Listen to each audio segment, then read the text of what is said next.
Reciban todos un cordial saludo. Mi nombre es Luz Ángela Román Lazarte, soy la actual directora de CPDI de la Sociedad Científica de Estudiantes de Medicina Daniel Alcides Carrión, Pasco. El día de hoy vamos a hacer un tema del módulo de fisiología que es la regulación endocrina del páncreas. Debemos recordar que el páncreas es una glándula mixta. Esto quiere decir que va a estar conformada por los dos tipos de tejido, tanto exocrinos como endocrinos. Los acinos pancreáticos van a ser la parte exocrina y van a encargarse de secretar jugos digestivos. Mientras tanto, la parte endocrina va a estar conformada por los islotes de Langerhans. Recordemos que el páncreas humano va a contar entre 1 a 2 millones de islotes de Langerhans y estos se van a componer por 3 tipos de células fundamentalmente. Vamos a tener a las células alfa, a las células beta y a las células delta.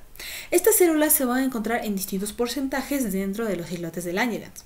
Vamos a ver que las células alfa van a estar en un 25%, las células beta en un 60% y las células delta en un 10%. Cada una de estas células va a secretar diferentes hormonas y estas van a tener una función diferente en el organismo. La somatostatina, que va a ser liberada por las células delta, van a ser hormonas de amplio espectro de distribución en el organismo y va a inhibir la liberación de diferentes hormonas, ya sea la hormona de crecimiento, la corticotropina, la tirotropina, al igual que va a inhibir la estimulación de la hormona liberadora de tirotropina. Su relación con las otras células alfa y beta va a estar en que va a inhibir la secreción pancreática de la insulina y el glucagón. Además de que a nivel del tubo digestivo va a reducir la motilidad del estómago, del duodeno y de la vesícula biliar. Luego vamos a ver a las células alfa. Estas células alfa van a secretar el glucagón. El glucagón se va a secretar cuando se tiene unos niveles de glicemia bajos en la sangre, ya que al detectar esto va a empezar a aumentar la glucogenólisis y esto se va a realizar por un proceso de cascada, ya que el glucagón va a activar la adenilato ciclasa de la membrana de los hepatocitos, lo que va a determinar la síntesis del monofosfato de adenosina cíclico. Este monofosfato de adenosina cíclico va a activar a la proteína reguladora de la proteína sinasa y este va a estimular a la proteína sinasa, la cual va a activar a la fosforilasa B sinasa que transforma a la fosforilasa B en fosforilasa A. Y esta fosforilasa A va a estimular la degradación del glucógeno a glucosa 8-fosfato, que por último se va a desfosforilar para que el hepatocito pueda liberar glucosa y así aumentar los niveles en la sangre. También va a disminuir la glicólisis y una función primordial importante va a ser que va a aumentar la lipólisis, ya que el glucagón va a activar a la lipasa de las células adiposas, aumentando así el uso energético de estas. Por último vamos a tener a las células beta. Las células beta van a ser las encargadas de secretar la insulina. Esta insulina va a secretarse cuando haya niveles altos de glicemia en la sangre. Por lo tanto, va a empezar a realizar funciones como la síntesis de glucógeno, la síntesis de proteínas y va a reducir la lipólisis. Vamos a ver un poco más a profundidad sobre el mecanismo de la secreción de la insulina. Esta insulina va a aumentar su secreción en distintos acontecimientos, como es el aumento de la glicemia, el aumento de los ácidos grasos libres en la sangre, el aumento de los aminoácidos, en la presencia de las hormonas gastrointestinales como la gastrina, la secretina y la colecistocinina. También vamos a tener un aumento de la secreción de insulina cuando haya una presencia del aumento del glucagón y de hormonas del crecimiento, además del cortisol. También se va a dar por una estimulación parasimpática y por la presencia de medicamentos como son las sulfonilurias. Va a disminuir la secreción de la insulina cuando hay una disminución de la glucemia, cuando estemos en presencia de ayuno, cuando haya la producción de la somatostatina y cuando haya una actividad alfa adrenérgica también. Vamos a observar aquí cuál es el mecanismo de la secreción de la insulina. Las células beta van a estar a nivel de su membrana contando con la presencia de transportadores de glucosa. En este caso van a ser los GLUT2. Entonces, cuando haya niveles altos de glucosa en la sangre, estos GLUT van a transportarlo de afuera hacia adentro de las células beta. Entonces, ¿qué es lo que va a ocurrir? Esta glucosa va a entrar a la célula y se va a fosforilar gracias a la enzima glucosinasa. convirtiéndola en glucosa 6-fosfato. Esta glucosa 6-fosfato se va a oxidar y se va a transformar en energía, es decir, se va a convertir en lo que conocemos como ATP, adenosín trifosfato. Y este adenosín trifosfato va a inhibir los canales de potasio. Entonces, estos canales de potasio que van a ser sensibles al ATP se van a empezar a cerrar.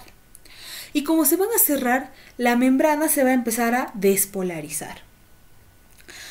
Y gracias a esta despolarización de la membrana celular, de las células beta, se van a empezar a abrir los canales de calcio.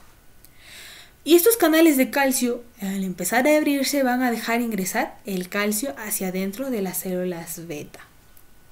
Entonces, este calcio va a ayudar a que las vesículas que contienen a la insulina se unan a la membrana celular, produciendo la liberación de la insulina mediante exocitosis.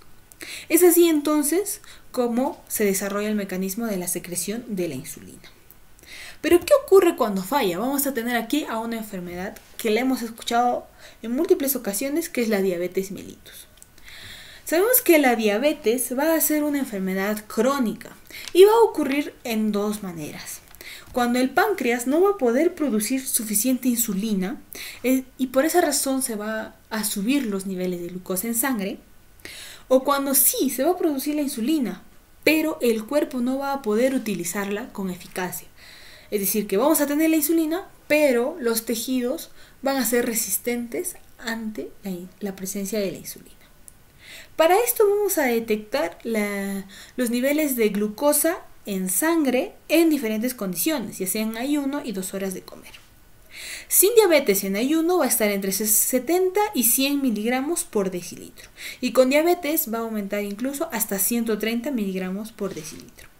2 horas después de comer, sin diabetes puede llegar hasta los 140 miligramos por decilitro y con diabetes va a ser menos de 180 miligramos por decilitro. Entonces vamos a tener dos tipos de diabetes, las diabetes que van a ser diabetes mellitus insulino dependientes y las diabetes tipo 2 que va a ser la diabetes mellitus no insulino independiente. Entonces, ¿qué vamos a tener aquí? Que esta de aquí va a producir ciertas características, ya sea en la diabetes tipo 1 y en la diabetes tipo 2. Esto de acá debido a las concentraciones de glucosa en la sangre. Primero comencemos con la diabetes de tipo 1, que va a ser su frecuencia entre un 5 a 10% de todos los pacientes que presentan diabetes. Es la menos abundante y se va a caracterizar porque va a haber una lesión de células beta del páncreas o las enfermedades que van a alterar la producción de insulina van a causar la diabetes mellitus tipo 1.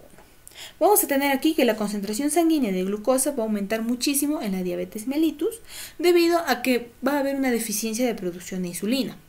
Entonces, en consecuencia, el aumento de la glucemia va a producir una pérdida de glucosa por la orina. Esto se detecta en los exámenes de orina de los pacientes que tienen diabetes mellitus tipo 1 y va a haber la presencia de glucosa en su orina. También va a aumentar la glucemia y puede provocar deshidratación. Esto es debido a que la glucosa no se va a difundir con facilidad a través de los poros de la membrana celular y en parte porque el incremento de la presión osmótica del líquido extracelular va a provocar la salida del agua desde la célula. Por esta razón se va a deshidratar. Además de que el efecto deshidratador es directo con el exceso de glucosa y la pérdida de glucosa por la orina induce una diuresis osmótica. También vamos a ver que la hiperglucemia crónica puede provocar lesiones tisulares. Esto es lo que conocemos principalmente en pie diabético que está necrosado. Esto se da ¿por qué? Porque cuando no se controla bien estos niveles de glucosa, va a comenzar a alterarse los vasos sanguíneos de muchos tejidos del organismo y van a experimentar cambios estructurales y se va a empezar a deteriorar el aporte de sangre a estos tejidos. Por eso es que se producen las partes necrosantes. También vamos a ver aquí que la diabetes mellitus va a aumentar la utilización de las grasas y puede provocar acidosis metabólica. Luego vamos a pasar a ver un poco de la diabetes de tipo 2, que va a provocarse por la resistencia a los efectos metabólicos de la insulina.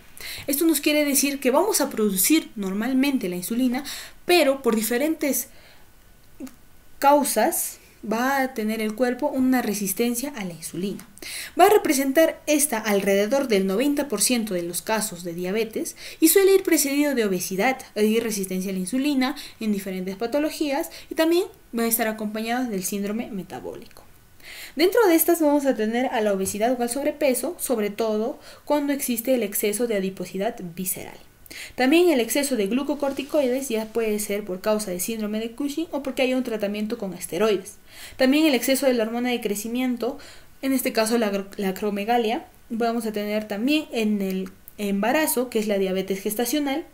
En casos de mujeres con poliquistosis ovárica, en personas que presentan lipodistrofia, ya puede ser adquirida o genética, que está asociada a la acumulación de los lípidos en el hígado. También vamos a tener aquí mutaciones de distintos tipos, que puede ser mutaciones en el receptor de la insulina, mutaciones en el receptor activador de los proliferadores de peroxisomas, mutaciones que producen obesidad genética, como puede ser mutaciones del receptor melanocortina, y la hemocromatosis, que es una enfermedad hereditaria que va a producir la acumulación de hierro en los tejidos. Estas causas pueden provocar la resistencia a la insulina, provocando la diabetes del tipo 2.